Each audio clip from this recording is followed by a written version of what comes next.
Mas rumami naman ang mga naingganyong tumaya sa isang lotto outlet na nakatayo sa bayan ng Bao, Camarines Sur, kung saan mismong nasungkit ng isang maswerteng residente ang tumataginting na 10.3 million pesos.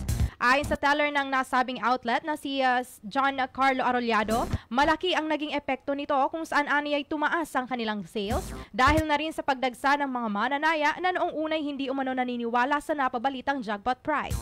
Pakinggan natin ang parte ng pahayag ni Mr. John Carlo Arrollado.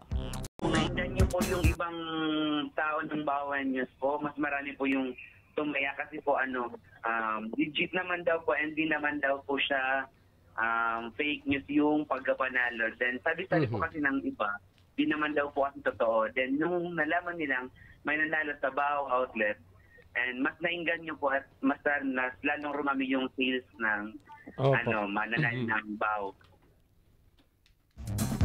Kaugnay nito, isa naman si Sir Romulo Bigay ng Santa Cruz, Bao, na 2 taon o 3 taon ng mananaya ang nagpaabot naman ng mensahe sa anonymous lotto winner. Inihayag din ito ang kanyang mga plano sakaling siya na ang susunod na maging milyonaryo. Salamat na nanalo ka. Sana maalala mong bigyan din kami. Ang perang makukuha ko sa kala ko manalo, una bibigay ko ng mga anak ni Mrs. Mga halimbawa, 56 million na makuha ko, o 500 siya, tiga 5 million ang bawat siya. Tapos, ang bibigyan ko naman yung mga katabi kong bahay sa isang kalsada namin, pagbibigyan.